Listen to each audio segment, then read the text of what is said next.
प्यारे बच्चों, आज हम वसंत भाग 2 में संकलित पाठ हिमालय की बेटियां निबंध पर चर्चा करेंगे। इसके लेखक हैं नागार्जुन और इसकी विधा है निबंध।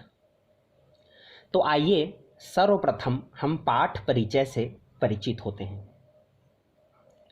लेखक नागार्जुन ने इस निबंध में पर्वतराज हिमालय से निकलने वाली अर्थात प्रवाहित होने वाली अनेक पवित्र नदियों का बहुत ही आदर व सम्मानपूर्वक वर्णन किया है। लेखक ने इस शुभ्र हिमालय से निकलने वाली नदियों को ही हिमालय की बेटियां कहकर संबोधित किया है। प्रकृति का यह अनमोल उपहार हिमालय का नाम सुनते ही मन में एक अद्भुत सौंदर्य का दृश्य उमड़ने घुमड़ने लगता है। जिन्होंने इस हिमालय के साक्षात रूप के दर्शन किए हैं और जिन्होंने केवल हिमालय की इस खूबसूरती के बारे में केवल फिल्मों में या साहित्य में या अन्य किसी भी माध्यम से केवल सुना है, इस पवित्र हिमालय का जिक्र लेखक ने बहुत ही रोचक और सुंदर ढंग से किया है।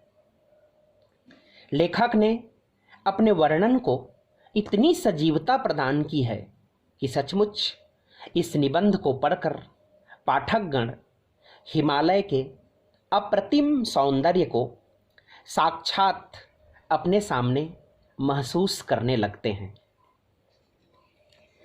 तत्पश्चात हम पाठ का सारांश अर्थात इस पाठ के सारांश से परिचित होते हैं। इस पाठ में लेखक नागार्जुन हिमालय की इन बेटियों का दो अलग अलग रूपों में वर्णन कर रहे हैं। एक रूप में वे इन्हें गंभीर, शांत, अपने आप में खोई हुई संभ्रांत महिला की संज्ञा प्रदान करते हैं। इन नदियों को माँ, दादी, मामी, मौसी कहकर पुकारते हैं। वहीं इनके सौंदर्य के दूसरे पहलू को उजागर करते हुए कहते हैं कि कैसे ये नदियाँ, जिनमें दुबली पतली गंगा, यमुना, सतलज समतल मैदानों में आकर विशाल रूप एक बड़ा आकार धारण कर लेती है, इसका अनुमान तो देख कर ही लगाया जा सकता है।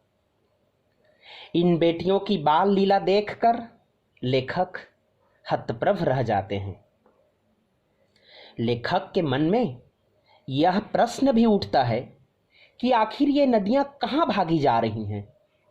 इनका अंतिम लक्ष्य क्या है? इनकी आखिरी मंजिल कहाँ है?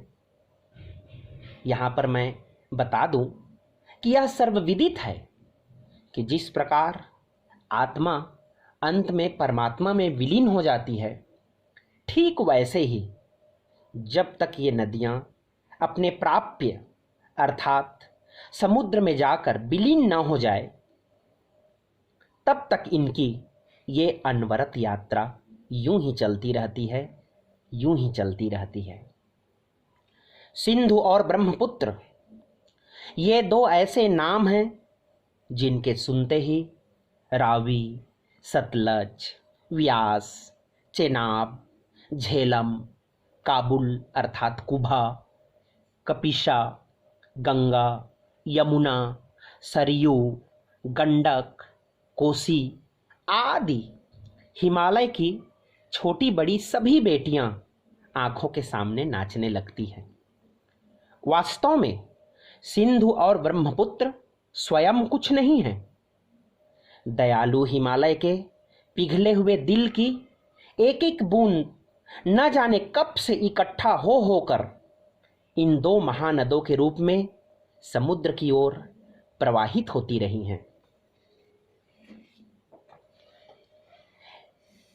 लेखक कहते हैं कि इन नदियों की बेटियों की महानता का अनुमान इस बात से भी लगाया जा सकता है कि इन नदियों के सचेतन रूप का वर्णन कालिदास जैसे महाकवि ने अपने महान ग्रंथ मेघदूत में किया है। आइए इस कड़ी में एक कदम और आगे बढ़ते हैं। काका कालेलकर ने नदियों को लोक माता कहकर पुकारा है।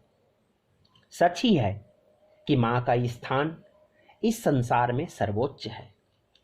माँ की ममता का, महानता का गुणगान करने में हमारी वाणी, हमारी जीवा अपने आप को असहाय महसूस करने लगती है।